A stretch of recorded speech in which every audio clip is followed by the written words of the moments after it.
Good afternoon, brothers and sisters, or good morning, good day, kung nasaan ka man ngayon.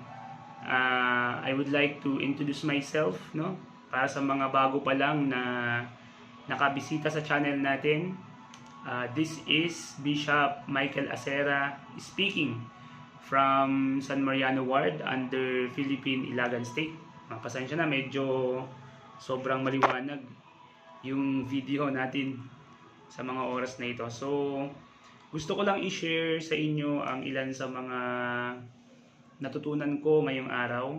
Siguro ang ilan sa inyo ay nahihirapan sa buhay. Yung ilan sa inyo ay may mga challenges sa buhay. At hindi natin maiiwasan yun. Masama ka man or mabuti ka mang tao, mabuti man tayong tao or masama man ng isang tao, tayo ay makararanas at makararanas ng mga pagsubok sa buhay. Pero isang bagay na gusto kong ibahagi sa inyo ay kung paano nga ba tayo makakaraos, paano ba tayo aasenso sa buhay natin, ano ba yung key, ano ba yung susi para tayo ay maging matagumpay na lipi, para tayo ay maging matagumpay na tao ng Panginoon. Especially kung tayo ay nananalig at naniniwala sa Panginoong Diyos. Dahil hindi naman lahat ng tao sa buong mundo, even sa Philippines, ay naniniwala na meron tayong Panginoon or meron talagang Diyos. So, para sa mga taong naniniwala sa Diyos, ang mensahe ng video na ito, na kung saan matatagpuan natin sa Matthew chapter 6 verse 33, na nakalagay doon na seek ye first the kingdom of God and His righteousness, and all these things shall be added unto you. So ito yung susi ng hinahanap natin bilang mga tao. Susi ito ng kayamanan ng Diyos, no? Natutunan ko nga kanina sa mga speakers namin sa church, no? Sa isang brother, sinabi niya na ang may hawak pa rin ng kayamanan ng mundo, ang may hawak pa rin ng mga biyaya ng mundo, ay walang iba kundi si Jesucristo. Walang iba kundi ang ating Panginoon. So yung versikulo na to, yan yung susi natin para tayo ay maging maunlad na lipi, maunlad na anak ng Panginoon sa mundong ito. So ang unang gagawin natin according sa verse na binasa natin ay magiging unang-una sa lahat ang Panginoon. Okay?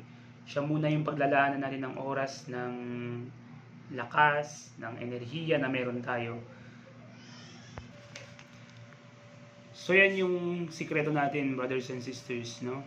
Naunahin natin ang Panginoon sa lahat ng bagay na ginagawa natin. Dahil kung gagawin natin yan, uunahin din ng Panginoon yung mga pangangailangan natin pag tayo ay humingi sa Kanya. Sabi nga nung speaker, no, na hawak pa rin ng Panginoon lahat ng kayamanan ng mundo.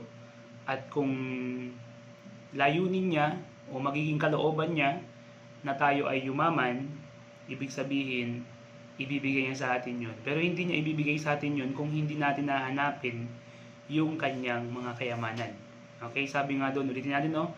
Seek ye first the kingdom of God and His righteousness. Yung phrase na ito ay inuutusan tayo na hanapin muna yung kalooban ng Panginoon, hanapin yung kanyang simbahan, unahin yung mga gawain niya at ang kanyang kabutihan. At pagkatapos nun, and all these things shall be added unto you. So lahat, pagkatapos natin mapatunayan sa Kanya na inuuna natin at minamahal natin siya, ipagkakaloob niya sa atin kung hahanapin natin yung kanyang mga kayamanan na nasa mundo. So mga brothers and sisters, dapat tayo yung mga mayayamang tao ng mundong ito dahil tayo ay mga anak ng Diyos. Tayo ay mga guided, tayo ay mga pinili at pinagpalang tao, no? So ibig sabihin, kung tayo man ay merong mga challenges ngayon, meron tayong kailangang baguhin sa buhay natin para nang sa ganun hindi tayo nahihirapan sa mundong ito. So yun lang mga kababayan, maraming salamat. Once again, Bishop Acera nga pala ito.